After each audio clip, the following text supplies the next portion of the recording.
Imagine a nation brought to its knees almost overnight. Germany, once a dominant force in Europe, now faced unimaginable hardship after the devastation of World War I. Cities were scarred by conflict, factories lay in ruins, and families struggled to find enough food to survive. Soldiers returned home to a country that had changed in their absence, one marked not by victory, but by defeat, despair, and political turmoil. In the streets, hunger was visible on every face, breadlines stretched for blocks, and the once thriving economy had collapsed under the weight of war reparations and inflation. Money that had value yesterday could be worthless tomorrow, leaving ordinary citizens trapped in a cycle of scarcity and uncertainty.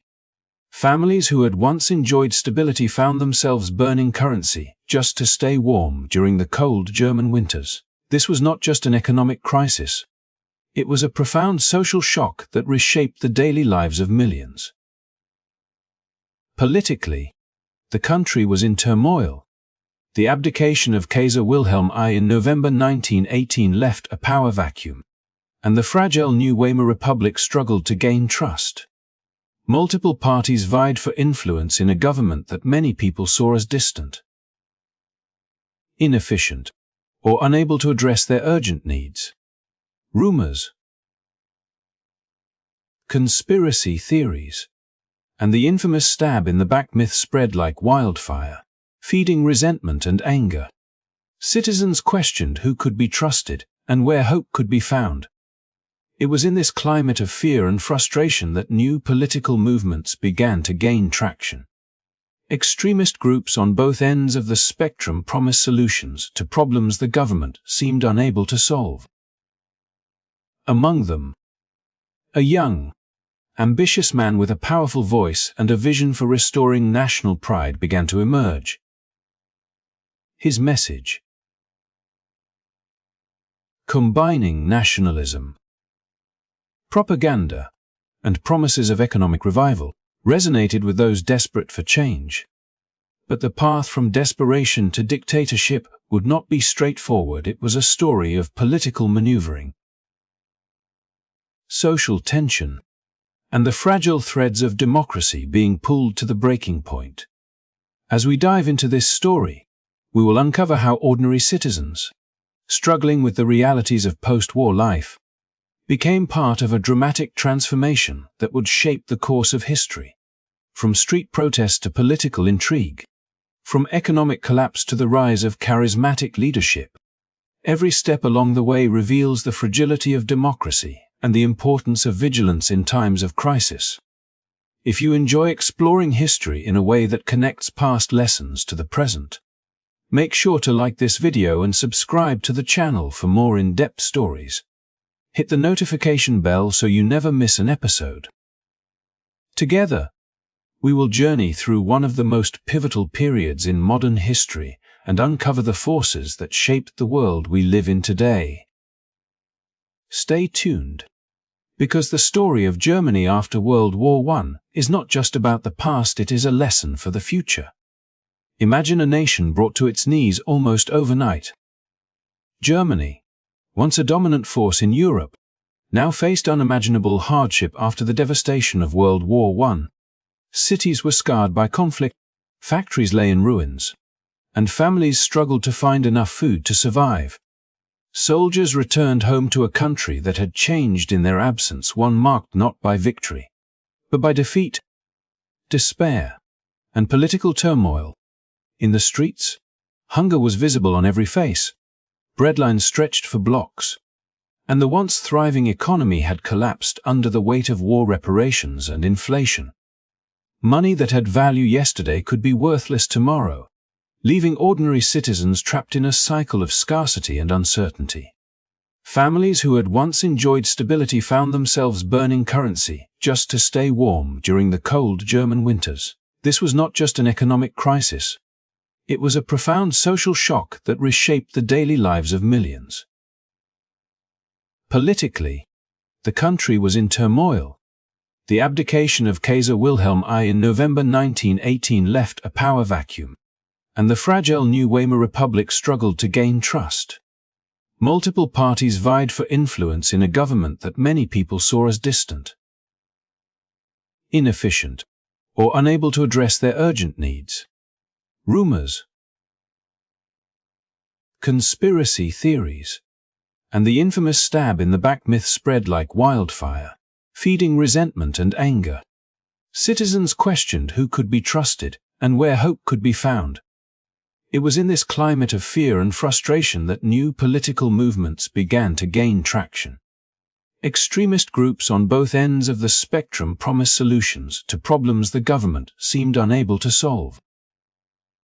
Among them, a young, ambitious man with a powerful voice and a vision for restoring national pride began to emerge. His message, combining nationalism, propaganda, and promises of economic revival, resonated with those desperate for change. But the path from desperation to dictatorship would not be straightforward. It was a story of political maneuvering, social tension, and the fragile threads of democracy being pulled to the breaking point. As we dive into this story, we will uncover how ordinary citizens, struggling with the realities of post-war life, became part of a dramatic transformation that would shape the course of history. From street protest to political intrigue, from economic collapse to the rise of charismatic leadership, every step along the way reveals the fragility of democracy and the importance of vigilance in times of crisis.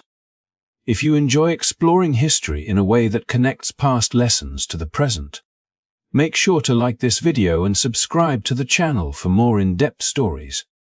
Hit the notification bell so you never miss an episode. Together, we will journey through one of the most pivotal periods in modern history and uncover the forces that shaped the world we live in today. Stay tuned, because the story of Germany after World War I is not just about the past, it is a lesson for the future. November 1918 arrived like a cold, unforgiving wave crashing over a nation already battered by the horrors of war, leaving Germany teetering on the edge of uncertainty and fear. The once unshakable authority of Kaiser Wilhelm I, a symbol of imperial strength and tradition, had crumbled under the weight of military defeat.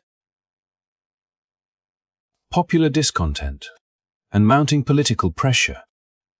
Soldiers, weary and disillusioned from the front lines, returned home to find a country unrecognizable, where the streets were filled with protests and mutinies had erupted in key cities, signaling that the old order could no longer hold. The abdication of the Kaiser was more than a political maneuver. It was a dramatic turning point, a moment that tore the monarchy from its centuries-old roots and thrust Germany into uncharted territory. Suddenly, the certainty that had defined everyday life, the hierarchy of power, the expectation of loyalty, the faith in the throne vanished almost overnight, leaving a vacuum that demanded urgent attention. Into this void stepped a provisional government, hastily assembled from members of the Social Democratic Party and the Independent Social Democratic Party of Germany, individuals tasked with the Herculean challenge of stabilizing a nation in freefall. They faced not only the enormous logistical problems of governing a country in crisis, but also the deeper, more insidious struggle of winning the trust of a populace that felt betrayed, abandoned, and humiliated. The challenge was enormous. How could a fledgling democracy, born amid the chaos of military defeat and social unrest, convince citizens that it could provide stability, fairness, and a path forward when hope seemed almost impossible to grasp? Leaders of the new government understood that they had to act quickly, instituting reforms and measures that would signal a break from the authoritarian past, while simultaneously demonstrating competence in the present. Yet every decision was fraught with uncertainty, and every misstep risked unleashing further unrest. The streets of Berlin and other major cities became the stage for the drama of this transition, with citizens watching closely, scrutinizing every speech, every policy, and every symbolic gesture for evidence that the new government could indeed lead. Soldiers returning from the front were particularly skeptical, carrying with them not just the physical scars of war, but also a psychological burden, hardened by the stab in the back myth that suggested Germany's leaders had betrayed the army and the nation itself. These veterans, forming paramilitary units known as the Freikorps, were both a stabilizing and destabilizing force, willing to enforce order but also quick to resist any authority that failed to meet their expectations of honor and national pride. This delicate balance of power, authority, and legitimacy was a daily test for the provisional government, which had to navigate between appeasing public sentiment, maintaining order, and asserting its own legitimacy as the rightful governing body of Germany. At the same time, the provisional government faced an international spotlight, as the victorious Allied powers pressed their expectations upon Germany with an insistence that the country adopt democratic reforms and accept the consequences of its wartime actions. These external pressures added another layer of complexity, as the government attempted to balance the demands of foreign powers with the volatile mood of its own citizens, who were struggling with widespread hunger, economic instability, and the emotional toll of defeat. Every treaty negotiation, every diplomatic correspondence, and every public announcement carried weight far beyond the immediate moment, shaping perceptions at home and abroad, and influencing the delicate interplay between national pride, political legitimacy, and social cohesion. The task of creating a constitutional framework was central to the provisional government's mission, and it was one that required foresight, negotiation, and a willingness to confront deep divisions within German society. The aim was to transition from an autocratic monarchy to a liberal democracy that could accommodate diverse political voices, ensure civil liberties, and provide a system of checks and balances capable of preventing future abuse of power. Yet even as these principles were enshrined in the new constitutional proposals, the government had to contend with entrenched skepticism, political extremism, and the lingering resentment of those who viewed any democratic experiment as a betrayal of traditional German values. The tension between innovation and tradition, between hope and fear, created a charged atmosphere in which every policy and every public statement could ignite enthusiasm or provoke opposition. Amid these challenges, the provisional government began laying the groundwork for elections, parliamentary structures, and executive authority, including the creation of roles such as the President and Chancellor, designed to guide the nation through this precarious period. Every element of governance, from legislative representation to emergency powers, had to be carefully calibrated to maintain balance, ensure functionality, and prevent the rise of unchecked authority. The leaders understood that their success would not be measured merely by policy, but by their ability to inspire confidence in a population that had grown weary of promises and disillusioned by betrayal. Public perception was as critical as legal authority, and the provisional government had to walk a narrow path between asserting control and respecting the emerging democratic ethos, knowing that missteps could lead to unrest, revolt, or the strengthening of extremist movements that sought to exploit any perceived weakness. The abdication of Kaiser Wilhelm I and the rise of the provisional government also set the stage for profound social and cultural transformation. Germany was no longer defined solely by hierarchical structures, military prestige, or imperial tradition. Citizens, for the first time in decades, had a voice in their government, a measure of influence over policies affecting their daily lives, and the opportunity to participate in shaping the nation's future. Yet with this newfound agency came uncertainty and responsibility, and the provisional government had to provide a vision compelling enough to unite a fractured society, while simultaneously navigating the treacherous waters of post-war politics. Economic despair and social unrest. Every decision was both a test and a signal, a demonstration of whether democracy could endure, whether leadership could be trusted, and whether hope could be restored to a people who had known only the devastation of conflict. As we follow Germany through this critical period, it becomes clear that the abdication of the Kaiser was not merely the fall of a ruler.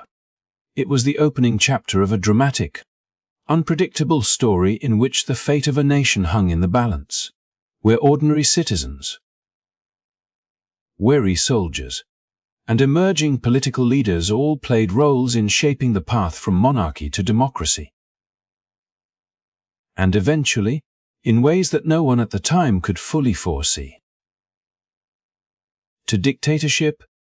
If you find history captivating and want to explore the lessons hidden in these turbulent years, make sure to like this video, subscribe to the channel, and hit the notification bell so you do not miss the journey as we uncover the events, decisions, and forces that transformed Germany forever.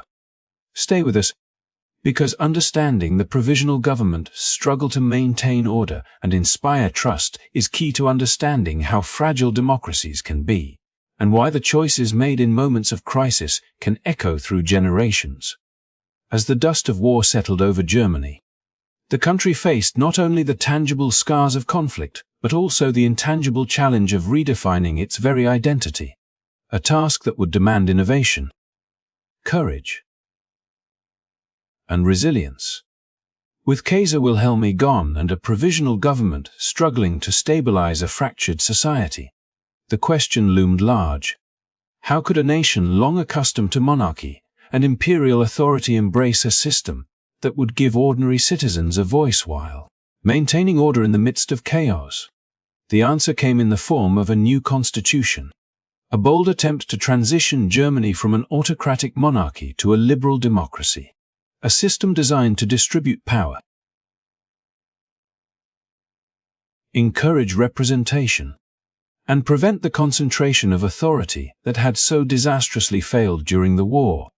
This transformation was neither simple nor universally accepted, but it represented a turning point, a moment when Germany attempted to reconcile its past with the promise of a more inclusive, participatory future.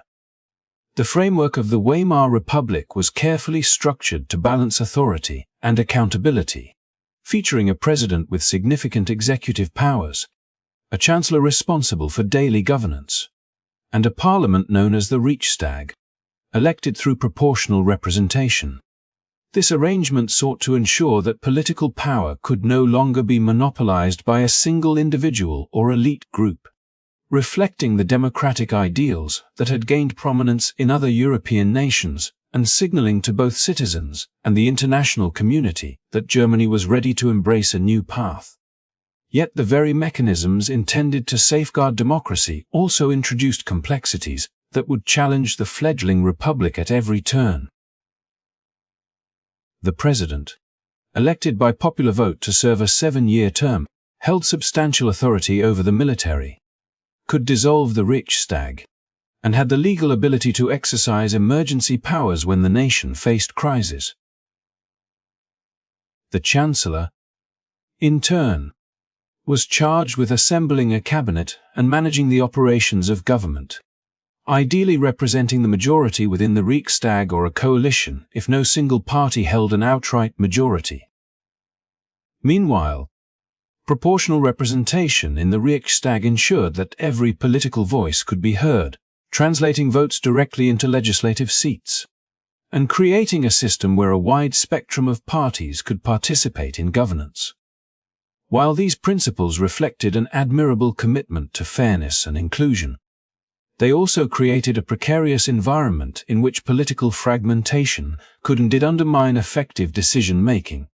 With dozens of parties vying for influence, forming stable coalitions became a complex and often frustrating endeavor, leaving the government vulnerable to instability and paralysis during moments of crisis. Citizens who had long been spectators to the political machinations of kings and generals suddenly found themselves invested in debates, elections, and policies. Yet the sheer diversity of political opinion sometimes led to frustration and disillusionment, particularly when economic hardship and social unrest persisted. Every policy proposal, budget decision, and parliamentary vote carried immense weight, not only shaping the country's immediate future, but also signaling to the population whether the new democratic system could meet the extraordinary challenges it faced.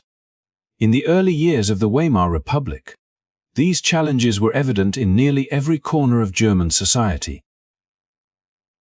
Economic crises, including the burdensome reparations imposed by the Treaty of Versailles and the hyperinflation that rendered currency nearly worthless, combined with social tensions to test the resilience of democratic institutions. Citizens struggled to reconcile the promise of political participation with the reality of daily life, where access to food, employment, and security often took precedence over abstract constitutional ideals. Political extremism on both the left and right exploited these pressures, offering simplistic solutions and scapegoats to a population desperate for relief and direction.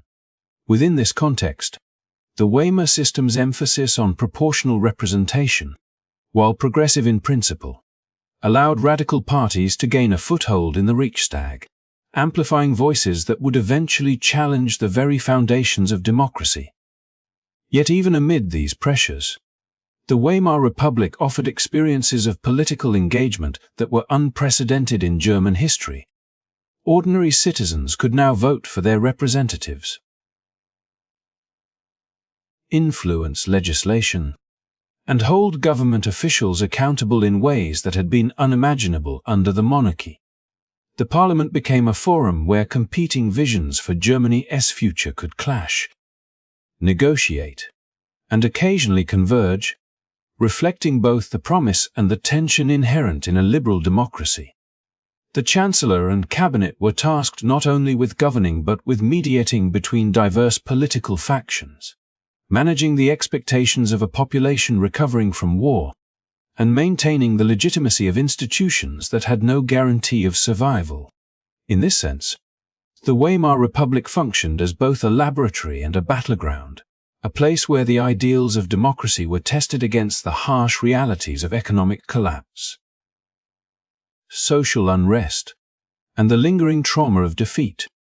The new constitution also incorporated mechanisms meant to provide stability during emergencies, most notably Article 48, which allowed the president to suspend civil liberties and rule by decree in times of crisis. While intended as a safeguard, this provision would later be exploited by opportunistic leaders to undermine the democratic process, revealing the delicate balance between flexibility and vulnerability in governance. Nevertheless, at its inception, the Weimar framework represented a courageous attempt to learn from the failures of the past. Embedding safeguards, checks, and representative mechanisms designed to prevent the abuse of power and to encourage a more equitable and participatory political culture. As the Republic took root, Germany experienced both the exhilaration and uncertainty of this democratic experiment. Political debates spilled into newspapers, public rallies, and town halls, with citizens debating policies, scrutinizing leaders, and grappling with the responsibilities of participation. The promise of proportional representation allowed smaller parties to voice concerns and advocate for their constituents, creating a political landscape rich in diversity. If sometimes unwieldy in practice, citizens could see the tangible effects of their engagement, from legislation affecting economic recovery to reforms addressing social welfare, education, and civil rights. Each election, each parliamentary decision, and each executive action became a test of whether Germany could sustain a democracy capable of weathering the storms of history while honoring the voices of its people. Ultimately, the transition to a liberal democracy in the Weimar Republic was both revolutionary and precarious. representing a bold attempt to reconcile Germany's imperial past with the promise of participatory governance while facing extraordinary challenges at every level of society. It was a story of hope, experimentation, and the intricate dance between principles and pragmatism, a period in which the nation sought to define itself not by conquest or obedience, but by the collective engagement of its citizens. As we continue this journey through post-war Germany, it becomes clear that the successes and failures of the Weimar system were not merely legal or institutional, but profoundly human, revealing the delicate interplay between ambition, fear, resilience, and the enduring quest for national identity. If you are captivated by these complex historical dynamics and wish to explore how the interplay of governance, society, and individual actions shape the fate of a nation, make sure to like this video, subscribe to the channel, and hit the notification bell to follow every chapter of this extraordinary story, as we uncover the lessons embedded in Germany's attempt to forge a democracy in the shadow of defeat. The signing of the Treaty of Versailles on June 28, 1919, cast a long shadow over the fledgling Weimar Republic, marking a moment in history that would resonate far beyond the ink-stained halls of negotiation and into the streets of every German city, village, and home. For a nation already reeling from the devastation of the First World War, the treaty felt less like a peace settlement and more like a punishment designed to break the spirit of a people who had once dreamed of empire and glory. Germany was stripped of territories, forced to relinquish colonies, and subjected to harsh military restrictions that curtailed its ability to defend itself or assert influence on the world stage. The once proud army, which had been a symbol of national pride and cohesion, was reduced to a fraction of its former strength, with limitations imposed not only on personnel but also on the weapons and resources necessary to maintain a functional military. The very institutions that had defined German identity, from its armed forces to its industrial power, seemed to be deliberately weakened, leaving citizens grappling with a sense of betrayal and loss that went far beyond the material.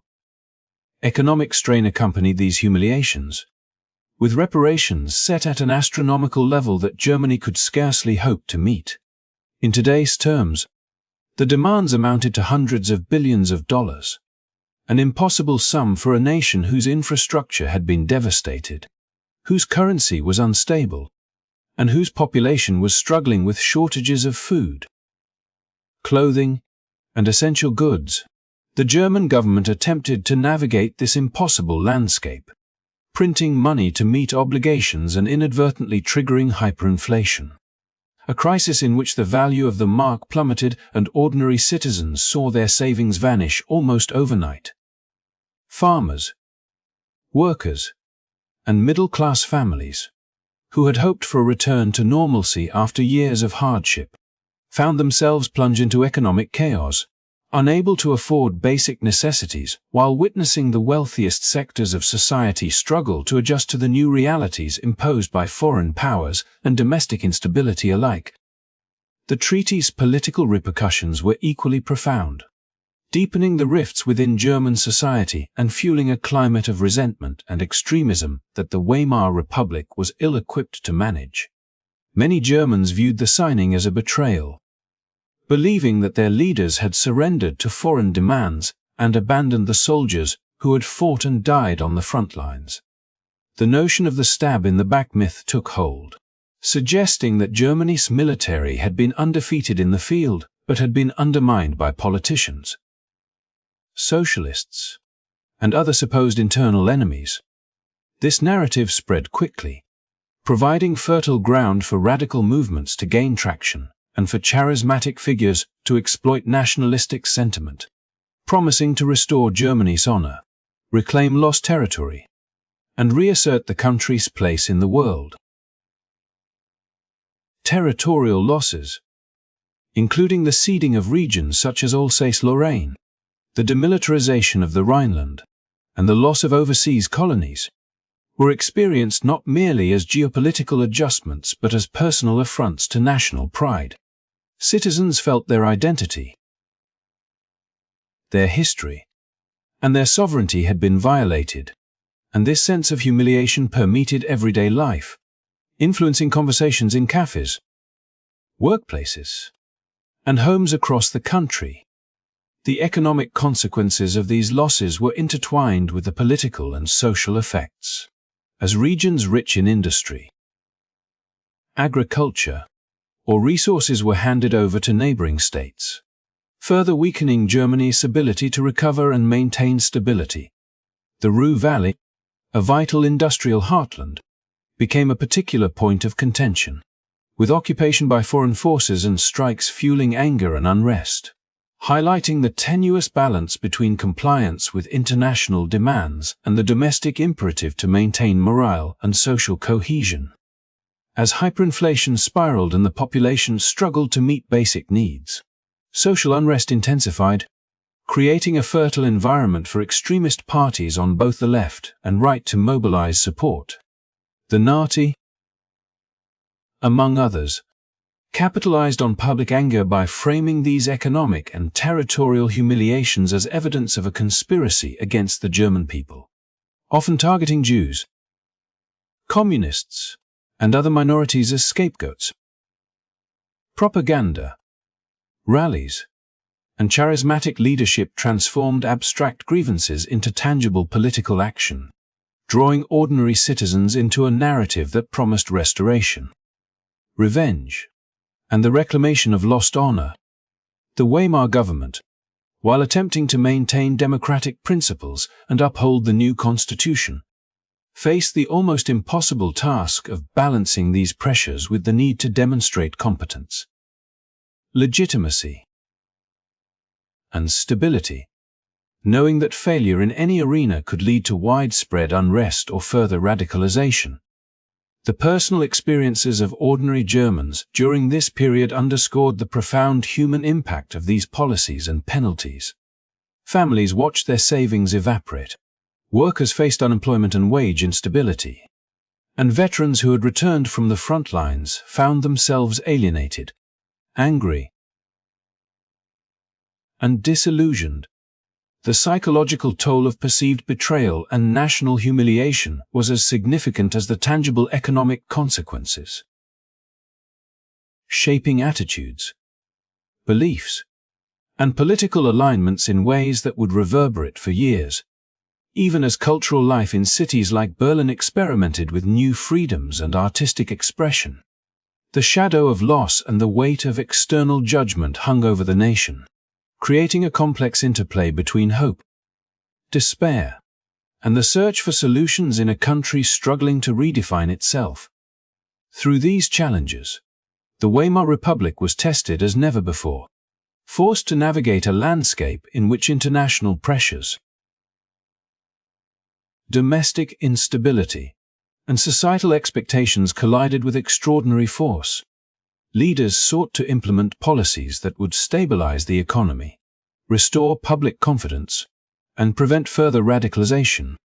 Yet each measure risked inflaming resentment or failing to meet the extraordinary expectations placed upon a government still establishing its legitimacy. The Treaty of Versailles, with its combination of harsh reparations, territorial reductions, and military restrictions, became both a catalyst and a symbol, embodying the struggles of a nation attempting to reconcile defeat with the promise of democracy while facing unprecedented economic and social pressures. Understanding this period is essential not merely for its historical significance, but for the lessons it offers about the fragility of political systems, the impact of economic policies on social cohesion, and the ways in which national humiliation can fuel the rise of radical ideologies.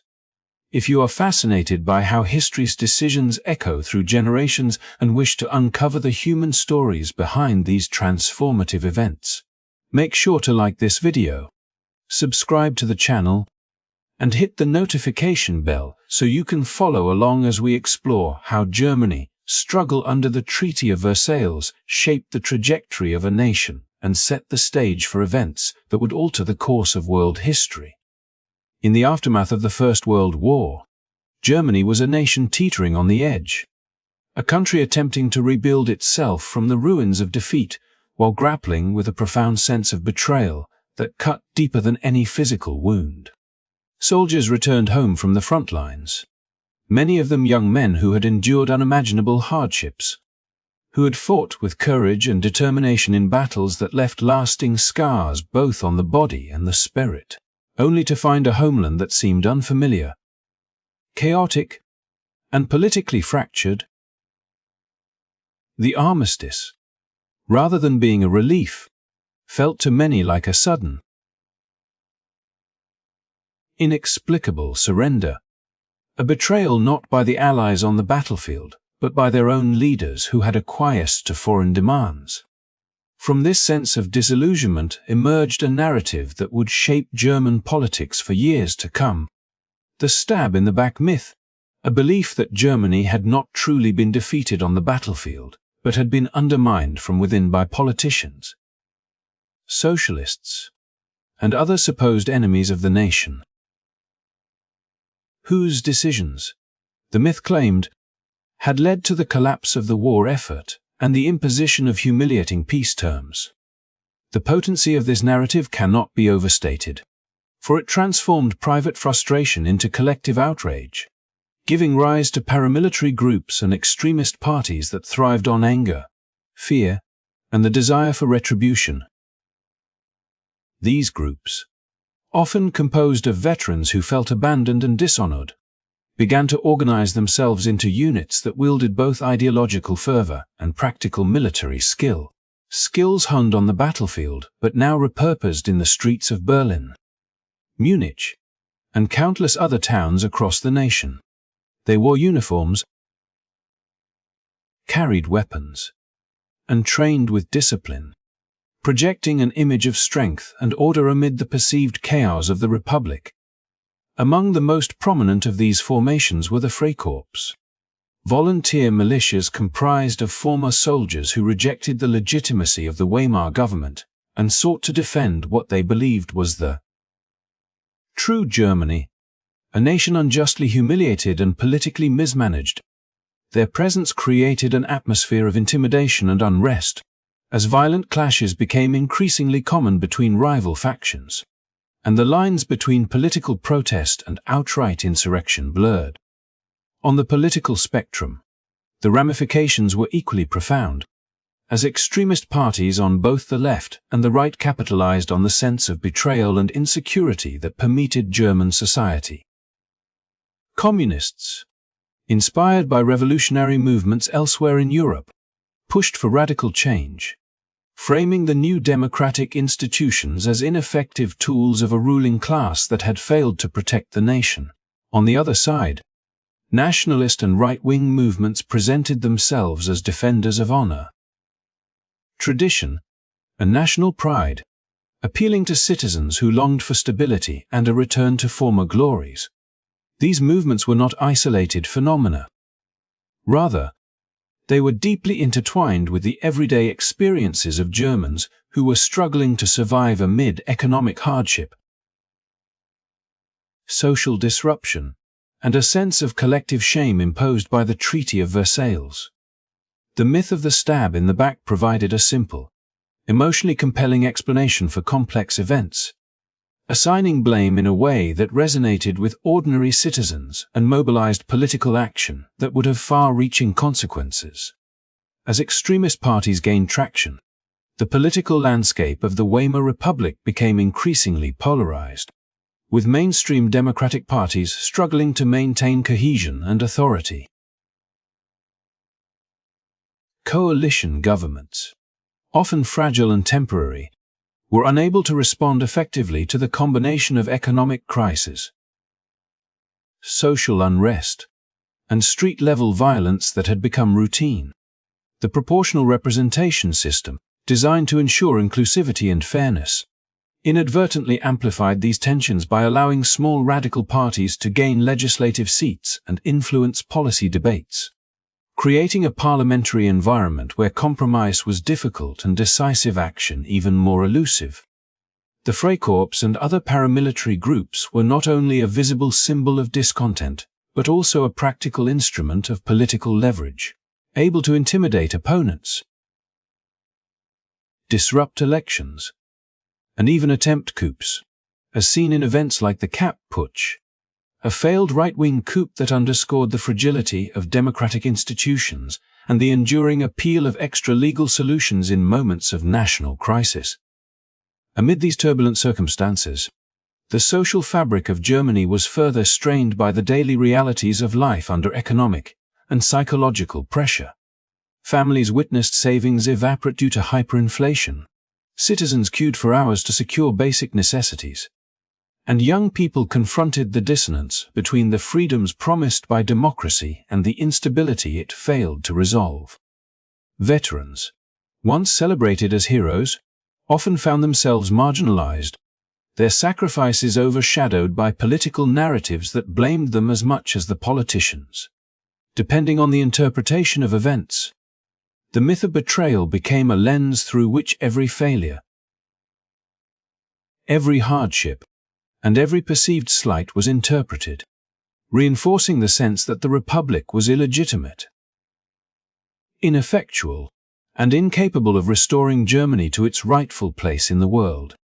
Within this climate, opportunistic leaders recognized the power of narrative and symbolism, harnessing the myth to rally supporters, delegitimize opponents, and construct an image of themselves as saviors capable of rectifying the wrongs inflicted upon the nation. Mass rallies, stirring speeches, and carefully crafted propaganda campaigns transformed private resentment into public mobilization. And the charisma of such figures drew ordinary citizens into movements that promised order, pride, and a restoration of national honor. The interplay between myth, economic hardship, and political activism created a feedback loop in which the population's grievances were amplified, exploited, and redirected toward objectives that would ultimately challenge the foundations of the democratic system itself. Even as the Weimar Republic attempted to stabilize through constitutional safeguards, emergency powers, and reform initiatives, the presence of paramilitary groups and extremist parties made the pursuit of democracy extraordinarily difficult. Violence in the streets, political intimidation, and the threat of insurrection were constant reminders that the new system existed in a delicate balance, always under threat from those who refused to accept its legitimacy or delay its goals. Yet, despite these pressures, the period also demonstrated the resilience of civic institutions and the importance of political engagement. As debates, elections, and public discourse continued, albeit under extraordinary strain, understanding the role of the stab in the back myth in shaping Germany's post-war trajectory illuminates not only the fragility of democracy in times of national humiliation, but also the human tendencies towards scapegoating, fear, and the search for simple explanations to complex problems. If you are intrigued by how perception, propaganda, and social psychology intersect with history to influence the rise of extremist movements, make sure to like this video, subscribe to the channel, and hit the notification bell to follow every chapter of Germany's turbulent journey, as we uncover the intricate web of myth, politics, and human ambition that paved the way for both hope and catastrophe in the interwar period. By the early 1920s, the Weimar Republic, already fragile in the aftermath of military defeat and political upheaval, faced a new wave of challenges that would test its endurance and the resilience of its citizens in unprecedented ways. Hyperinflation emerged as a central crisis, not merely as an economic inconvenience, but as a phenomenon that struck at the very core of everyday life, transforming the act of buying bread or paying rent into an almost surreal ordeal. The German mark, once a symbol of national stability, lost value at such a staggering pace that wages, savings, and pensions became virtually worthless almost overnight, leaving families scrambling to survive in a world where money no longer held predictable value. Picture a baker who, just one day earlier, had priced a loaf of bread at a few marks, only to see its cost multiply tenfold the next morning, forcing customers to carry bundles of cash just to secure sustenance, while pensioners watched their lifelong savings dissolve into dust, powerless against a financial system unraveling in real time. The situation worsened as the Ruhr Valley, Germany's industrial heartland, became a focal point of international tension. French and Belgian forces occupied this vital region in response to Germany's failure to meet reparations payments, an act that sent shockwaves through the economy and the public psyche alike. Factories ground to a halt under occupation, coal and steel production stalled, and the livelihoods of thousands were directly threatened as strikes and passive resistance policies attempted to assert German sovereignty. For ordinary citizens, this occupation was not merely a political issue, but a deeply personal one. Families dependent on wages from factories or mines faced immediate uncertainty, while communities witnessed the symbolic humiliation of foreign troops controlling essential national resources.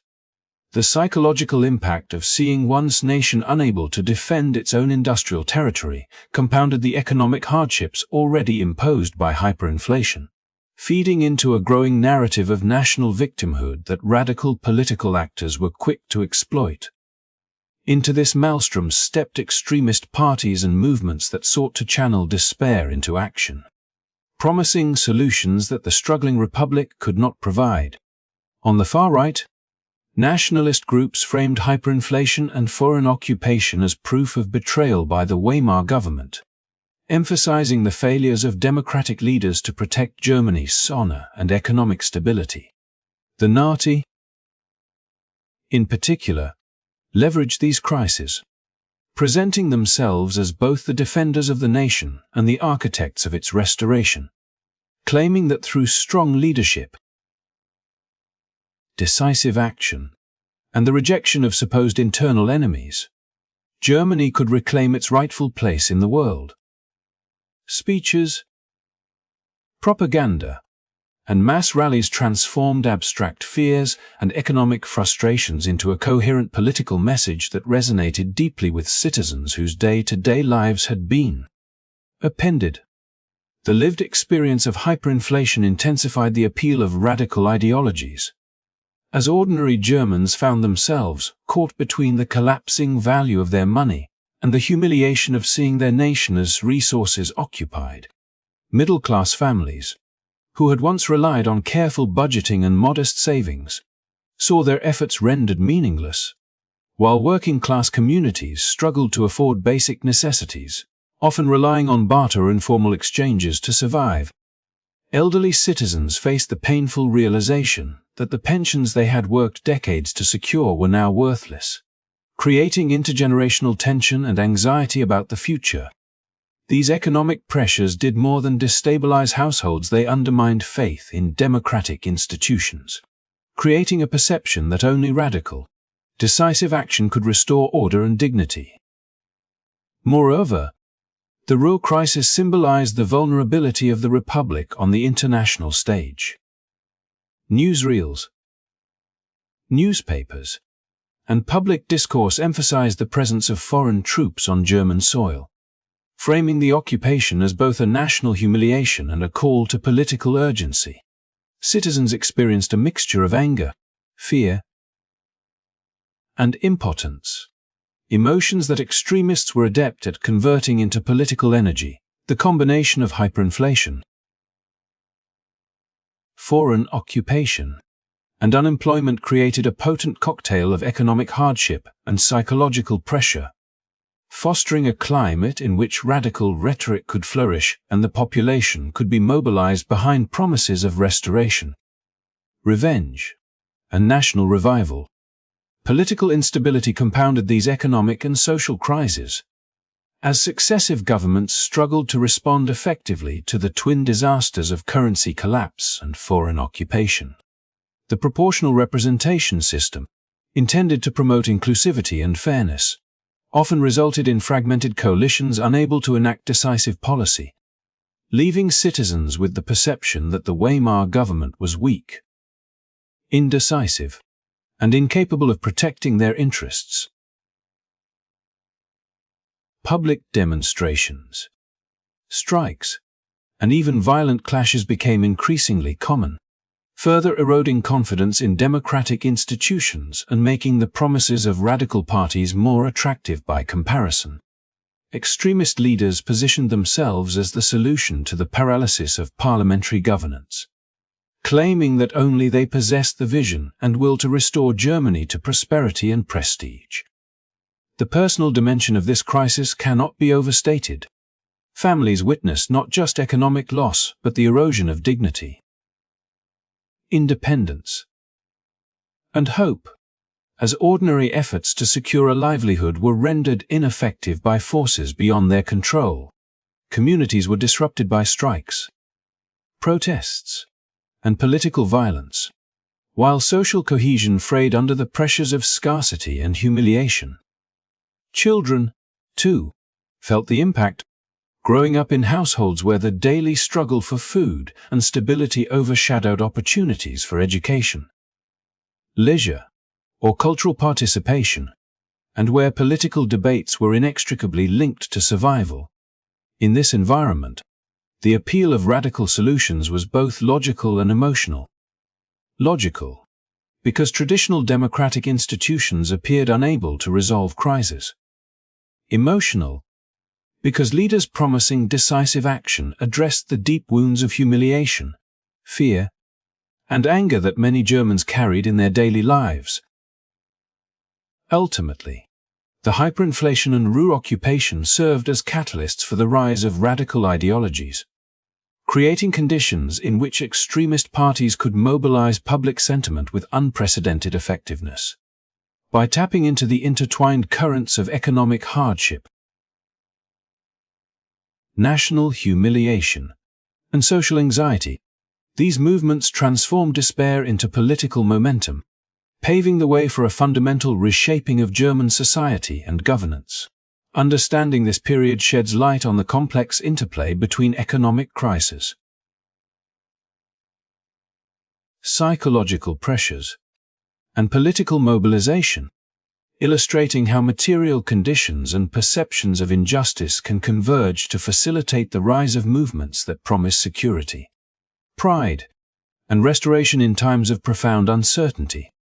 If you want to explore how these historical events shaped the trajectory of Germany and influenced the rise of political extremism, make sure to like this video, subscribe to the channel, and hit the notification bell so you do not miss any of our deep dives into the pivotal moments that defined the Weimar Republic and set the stage for transformative events in global history.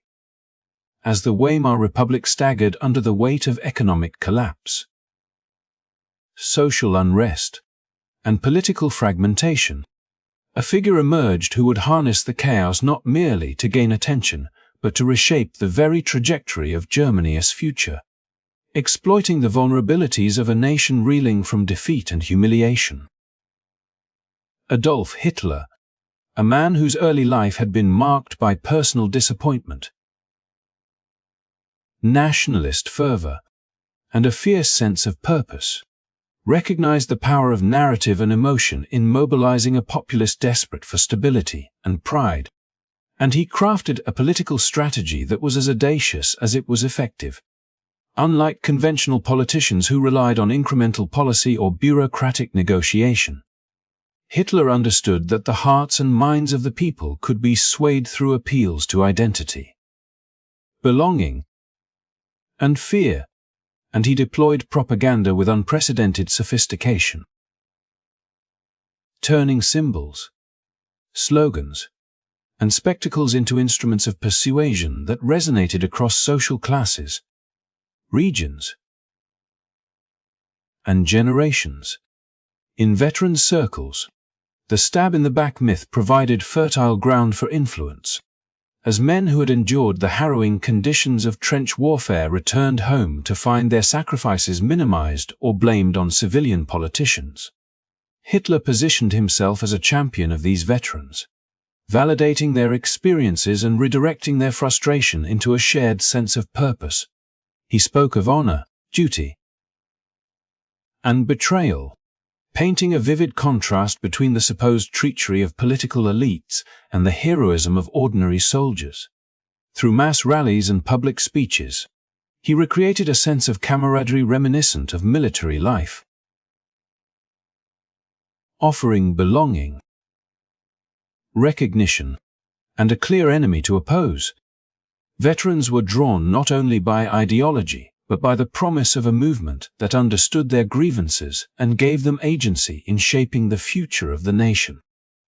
Workers, meanwhile, were a different yet equally critical constituency, grappling with hyperinflation, unemployment, and the daily struggle for sustenance. Ordinary laborers faced an uncertain future that the democratic institutions of the Weimar Republic seemed powerless to alleviate. Hitler and the Nazi Party exploited these anxieties by presenting themselves as both advocates for social order and enforcers of national unity. Through rhetoric emphasizing stability, productivity, and the revival of German pride, the party offered hope that the chaos of the streets, the economic instability, and the pervasive fear could be overcome through a collective, disciplined effort under strong leadership. Posters, newspapers, and speeches depicted Germany as a family whose cohesion had been threatened by foreign powers, internal enemies, and economic mismanagement, creating a narrative that made membership in the movement not only desirable but morally compelling. Equally significant was Hitler's appeal to elites, industrialists, and influential members of society who feared both social upheaval and the rise of leftist movements that threatened their economic interests. While many Germans on the streets were drawn by emotion, these elite supporters were persuaded through a mixture of pragmatic calculation and ideological alignment. Hitler presented the Nazi Party as a vehicle for restoring order and protecting property, offering a framework in which industrialists could continue to prosper, while national pride and economic growth were restored. Strategic meetings with business leaders, calculated displays of loyalty, and a careful balancing of radical rhetoric with promises of stability reassured elites that the movement was both controlled and capable of delivering results. Anti-Semitism, a recurring thread in European thought, became a central pillar of Hitler's propaganda, not merely as prejudice but as a convenient explanation for economic and political woes. Jews were depicted as manipulators of finance, profiteers, and internal enemies whose alleged influence explained the chaos surrounding hyperinflation, the reoccupation, and the perceived weakness of democratic institutions. By creating a scapegoat, Hitler offered citizens a tangible focus for frustration and a narrative that simplified complex crises into a story of betrayal and national revival. This appeal, while morally abhorrent, was effective because it connected directly to existing stereotypes and anxieties, providing a seemingly coherent explanation for the suffering experienced by veterans, workers, and even members of the middle class. Propaganda in Hitler's hands was not a mere supplement to his ideology, but a central mechanism through which the Nazi Party transformed perception into political action. Massive rallies, choreographed speeches, and visually striking symbols created an immersive experience that reinforced loyalty, obedience, and emotional engagement. Radio broadcasts extended his reach into homes, while newspapers and pamphlets framed every economic failure, political disagreement, or social unrest as evidence of the need for strong, decisive leadership. The repetition of slogans, the dramatization of enemies, and the cultivation of a heroic self-image allowed the party to construct an identity that was aspirational, unifying, and intensely persuasive. The interplay between nationalism and fear was central to this strategy. Hitler framed Germany as a nation under siege, beset by internal enemies, external oppressors, and moral decay, presenting himself as the only figure capable of restoring honor, security, and prosperity. He invoked images of military triumph, cultural superiority, and historical destiny, appealing to a sense of pride and continuity that resonated deeply with a population struggling to reconcile defeat with aspiration. By blending cultural memory, economic anxiety, and social unrest into a single narrative, he transformed disparate grievances into a unified movement, one that crossed social boundaries and created a sense of collective mission. Through these techniques, Hitler was able to consolidate a base that spanned veterans, workers, and elites, each group motivated by distinct yet interrelated concerns. The success of this mobilization lay in its multidimensional approach, addressing emotional needs, social identity, economic fear, and political aspiration simultaneously, and doing so through a controlled, highly orchestrated communication strategy. Ordinary citizens were drawn in by hope and belonging, while elites saw pragmatic advantages, creating a coalition that was both broad and resilient. The ultimate lesson of this period is the profound impact of narrative, emotion, and social context on political mobilization. Understanding how Hitler exploited nationalism, propaganda, anti-Semitism, and fear to galvanize support underscores the vulnerabilities of societies under stress and the potential for charismatic leaders to convert despair into political power.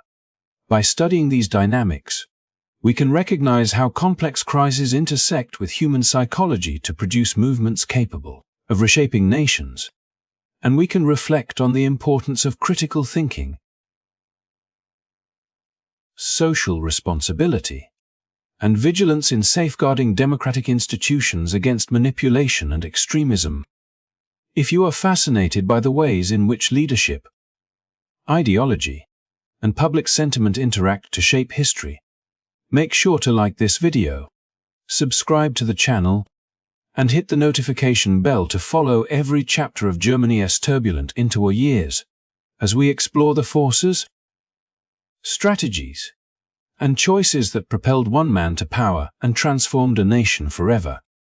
As the 1920s gave way to the 1930s, the fragile edifice of the Weimar Republic faced an external shock that would exacerbate every weakness inherent in its system, transforming economic anxiety into political upheaval and paving the way for radical forces to seize the imagination of the public. The Wall Street crash of 1929, while geographically distant, reverberated with devastating consequences across the Atlantic, collapsing financial markets and sending ripples of panic through economies worldwide. Germany, still recovering from the burdens of reparations, hyperinflation, and the occupation of the Ruhr, proved especially vulnerable. Banks failed, industrial production faltered, and unemployment skyrocketed, creating a sense of despair that penetrated every level of society. From struggling factory workers to middle-class families whose modest savings were obliterated, the very mechanisms of democratic governance, already strained by proportional representation and fragile coalitions, proved incapable of delivering rapid, effective responses, leaving ordinary citizens feeling abandoned and powerless in the face of a crisis that seemed both inescapable and catastrophic. Coalition governments, which had previously oscillated between incremental reform and cautious compromise, now appeared paralyzed. As unemployment surged and strikes became more common, voters blamed parliamentary indecision for the widening chasm between political promise and lived reality. Ministers resigned. Cabinets collapsed, and successive elections failed to produce decisive majorities, creating a perception that the Weimar Republic was a government of talk but no action, incapable of stabilizing either the economy or the social order. In this environment of frustration and disillusionment, the appeal of extremist solutions grew exponentially, and Adolf Hitler's Nazi Party, which had been building a base during earlier crises, found itself perfectly positioned to exploit the vacuum of authority. Promises of strong leadership, national revival, and the reversal of perceived injustices resonated with citizens desperate for change, transforming fear and uncertainty into a potent political weapon. The Nazi Party's rise during this period illustrates how economic catastrophe can serve as a catalyst for political transformation, particularly when societal institutions are perceived as ineffective or illegitimate. Hitler and his advisors understood that the psychological impact of mass unemployment, financial ruin, and social instability could be leveraged to create loyalty, obedience, and enthusiasm among a population desperate for certainty. Through rallies, speeches, and highly orchestrated propaganda campaigns, the party presented itself as a movement capable of restoring dignity and order, appealing simultaneously to the working class, middle class, and traditional elites, each of whom faced unique anxieties that the Nazis promised to address. The narrative was compelling because it offered not merely solutions to material hardship, but an emotionally satisfying story of national redemption, personal pride, and collective purpose. Hyperinflation in the early 1920s had already taught Germans that economic instability could upend daily life, and the Great Depression amplified this lesson on a national scale. Families saw breadlines lengthen, unemployment offices overflow, and local businesses shutter, while young men and women confronted a future in which opportunity and social mobility appeared increasingly inaccessible. Middle-class citizens, who had once relied on small-scale investments, savings accounts, or family enterprises, suddenly found themselves vulnerable to forces far beyond their control. Social cohesion eroded as frustration and anxiety spread, creating fertile ground for political movements that promised immediate action and a return to perceived greatness. Within this context, Hitler's promises of employment programs, national pride, and the protection of traditional social hierarchies resonated deeply, providing both hope and a sense of empowerment in a time of widespread helplessness. The political consequences of the worldwide slump were profound. Coalition governments, already fragile due to the proportional representation system, faced the near-impossible task of balancing the demands of competing parties while responding to the urgent needs of citizens suffering from financial despair. Policy paralysis became routine, with each cabinet reshuffle further undermining confidence in democratic governance. Voters, frustrated with the inability of their elected representatives to stabilize the nation, increasingly turned to parties that offered clarity, decisiveness, and the promise of action. This shift in political allegiance was not merely opportunistic. It reflected a deeper psychological dynamic in which fear, uncertainty, and the human desire for order made radical solutions psychologically appealing, even to those who might previously have rejected extremist ideology. Moreover, the economic crisis allowed the Nazi Party to appeal to a remarkably broad spectrum of society. For industrialists and property owners, the party promised protection against socialist policies and labor unrest, while for workers, the Nazis presented visions of employment, infrastructure development, and social unity. Veterans who had once felt betrayed by the Weimar government were reassured that their sacrifices would be recognized and valorized under a movement committed to national renewal Anti-Semitic scapegoating and the invocation of historical grievance provided a convenient explanation for the country's economic and political failures, simplifying complex problems into a narrative that could be communicated powerfully and persuasively through speeches, rallies, and print media. The interplay of fear, hope, and narrative created a self-reinforcing cycle in which desperation fueled support, and support in turn legitimized radical action, accelerating the party's rise. The collapse of coalition governments further magnified these dynamics. Each cabinet failure, each policy misstep, and each instance of political infighting reinforced the perception that democratic institutions were incapable of safeguarding the nation's welfare. Citizens, witnessing their elected representatives flounder in the face of crisis, increasingly believed that only a strong, centralized authority could restore stability and prosperity. The stage was thus set for Hitler to exploit existing discontent, presenting himself as both a savior and a guarantor of national resurgence, while the inadequacies of the political system provided the perfect backdrop against which his promises could shine. In this context, the worldwide economic slump was not merely a financial crisis, but a transformative event that reshaped Germany's political landscape, weakening the Weimar Republic and accelerating the rise of the Nazi Party. By understanding how economic collapse, political paralysis, and social despair intersected to produce an environment receptive to extremist ideology, we can better appreciate the mechanisms by which radical movements gain traction, particularly in times of crisis. The lessons of this period remind us of the importance of resilient institutions, responsive governance, and the need to address both material and psychological dimensions of societal stress to prevent the exploitation of fear for political gain.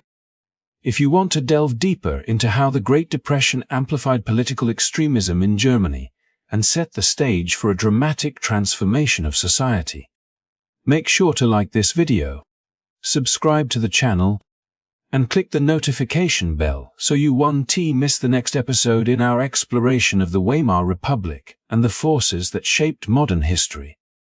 The years of political turbulence and economic despair in Germany reached their most pivotal moment in the opening months of 1933, when the man who had long been dismissed by many traditional politicians as a loud agitator finally crossed the threshold of power.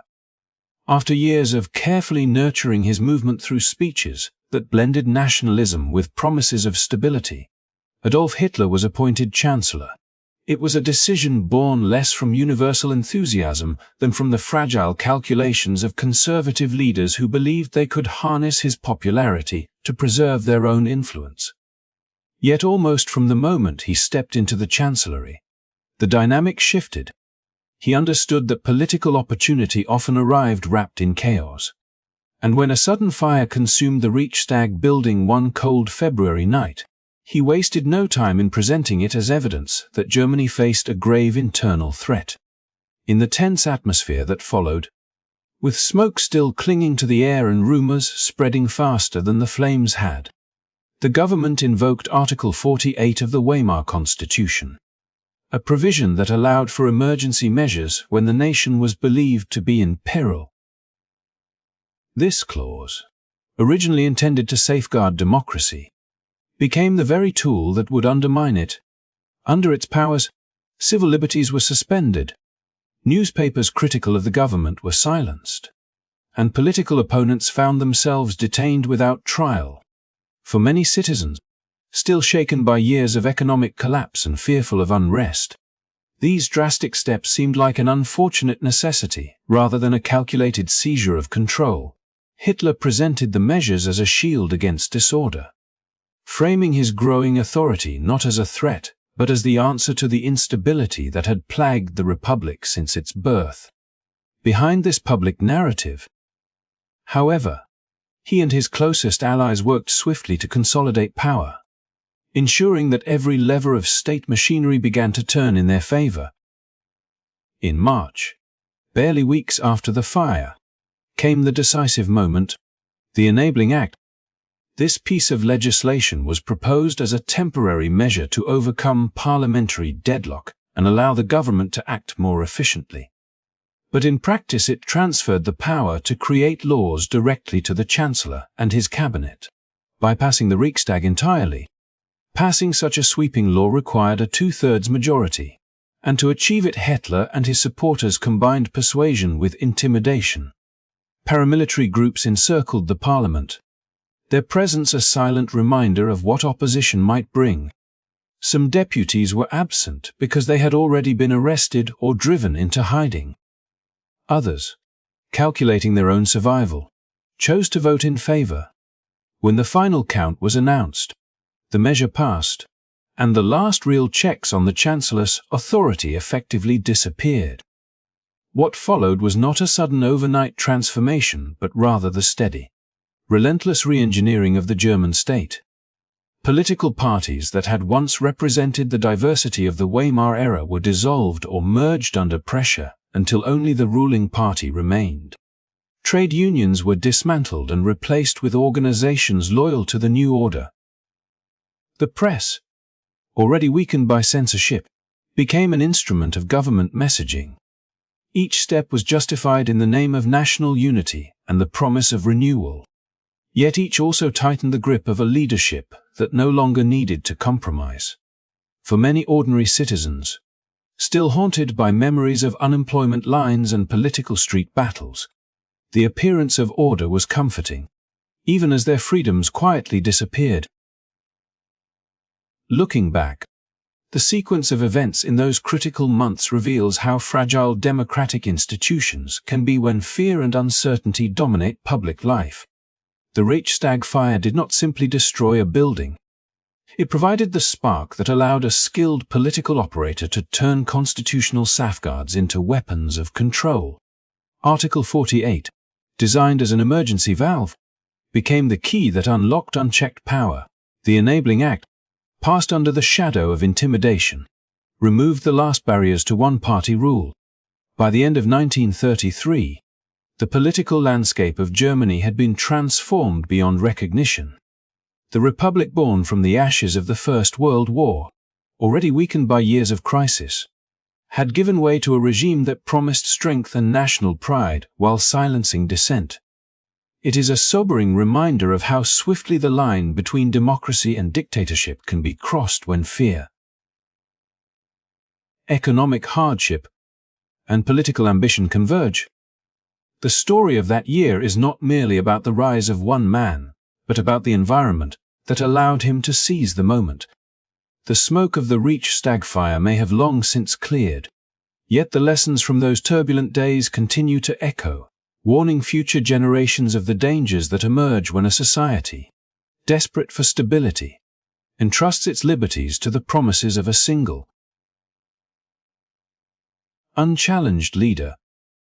When the last fragments of resistance were finally crushed, Germany stood transformed into a nation under total control, its democratic institutions reduced to memories and its society reshaped by the will of a single party. The Nazi regime did not simply win political dominance. It rewrote the very rules of public life. Political opponents, whether they were members of rival parties, outspoken journalists, or activists who dared to question the government, found their voices silenced through arrests, exile, or relentless intimidation. Independent trade unions, once a powerful expression of workers' rights, were dissolved and replaced with organizations that answered only to the state. Courts no longer served as neutral arbiters of justice, but as instruments of the regime's ideology, ensuring that laws served the consolidation of power rather than the protection of citizens. Beyond politics, control seeped into every corner of daily existence. The press, radio, and cinema became carefully orchestrated tools of propaganda, crafting a single narrative that glorified the regime and its leader while erasing dissent. Education was restructured to shape the minds of the young, filling textbooks with political messages and teaching loyalty as a civic duty. Even art, music, and literature were brought under watch, with voices that did not conform either silenced or driven away. Fear became a quiet companion to ordinary life, sometimes visible in the presence of uniformed enforcers, sometimes hidden in whispered conversations cut short when a stranger passed by. This was the essence of totalitarianism, not only the absence of political opposition, but the systematic effort to control thought, culture, and the private choices of individuals. While some citizens embraced the promise of stability and national pride, others endured an unspoken terror, aware that a careless word or an act of quiet defiance could bring harsh consequences. The state presented itself as the guardian of unity and strength, yet it demanded unquestioning obedience and rewarded conformity with the illusion of belonging. The rise of this dictatorship was not an accident of history, but the result of years of economic turmoil, social unrest, and the careful manipulation of fear. From the devastation of the First World War to the chaos of hyperinflation and the worldwide depression, Germany's democracy had been battered by crises that eroded trust in compromise and debate. Into that vacuum stepped a movement that promised renewal and certainty, offering simple answers to complex problems. By exploiting nationalist sentiments, skillfully using propaganda, and taking advantage of legal mechanisms like Article 48 and the Enabling Act, the regime turned a struggling republic into an authoritarian state with alarming speed. As we look back on this dark chapter, it carries a warning that stretches far beyond its own time. Freedom and democracy can never be taken for granted. They are sustained only when people remain vigilant and when societies value open debate and the rule of law. The story of how the Nazi regime consolidated power is not just a history lesson, it is a reminder of how fragile liberty can be when fear outweighs reason, and when promises of stability tempt a nation to surrender its rights. Thank you for spending your time listening to this journey through one of the most sobering periods in modern history.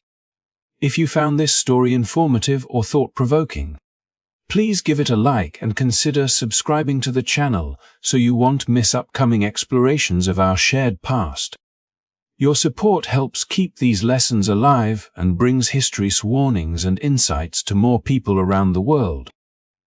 For now, I wish you a peaceful night. May you rest well, carrying with you the understanding that the past speaks to the present, and that the choices we make today help shape the future. Sleep well, and until next time, good night.